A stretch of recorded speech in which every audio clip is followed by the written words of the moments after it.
बिस्मिल्लाहिर्रहमानिर्रहीम। अस्सलाम वालेकुम वरहमतुल्लाहि वबरकातुहू। मैं हूँ homeo herbalist doctor Mohammad Mukhtar Qadri, कामों के गुजरांवाला, पाकिस्तान से। आज नुस्खा जो मैं आपकी खिदमत में पेश कर रहा हूँ, ये बहुत ज़्यादा मुफीद नुस्खा है। क़ुव्वत और इंतशार के लिए बहुत ही मुफीद है, टाइमिंग के लिए भी बहुत ज़्यादा अच्छा नुस्खा है। तो ये नुस्खा जो है, जो मैं आपकी खिदमत में पेश कर रहा हूँ, ये इसका मिजाज है उज़लती गुद्दी।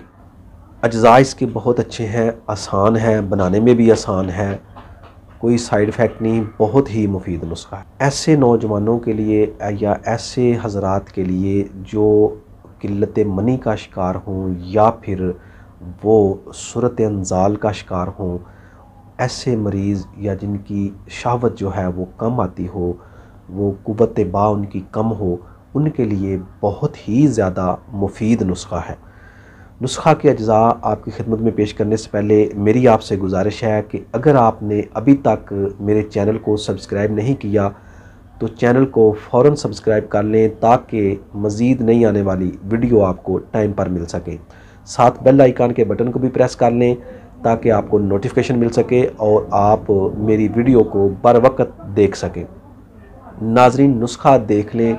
नुस्खा की जितनी तारीफ़ की जाए उतनी ही कम है, बहुत ज़्यादा हुक्मा इकराम का आज़मूदा है। नुस्खा के अज्ज़ा जो हैं वो नोट कर लें। अकरकरा लेना है आपने 1 तोला।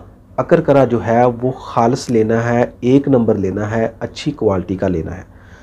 अब उसके बाद आपने तुख़म रेहान लेने हैं आपने 8 तोला, तुख़म रेहान 8 तोला।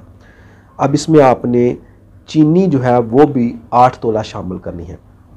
सबसे पहले जो है अकरकरा को बारीक पाउडर कर लें, फिर तुख़म रेहान और चीनी को बारीक पाउडर करके आपस में ये सारे अज्ज़ा जो हैं मिला लें। इसकी मिकदार खुराक जो है वो 1 माशा से 3 माशा तक है। ज़्यादा उम्र के जो हज़रात हैं वो 3 माशा इस्तेमाल कर लें।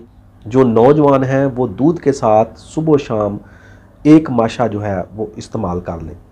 खाना खाने के 1 घंटा बाद नीम गर्म दूध के साथ आप इसको इस्तेमाल कर लें।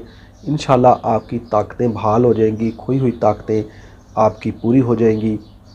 बहुत ही अच्छा नुस्खा है, बनाएं और फ़ायदा उठाएं और दुआओं में याद रखें। इंशाल्लाह मिलते हैं किसी नई वीडियो में नए टॉपिक के साथ। इजाज़त दीजिए। अस्सलामु अलैकुम वरहमतुल्लाहि वबरकातुहू।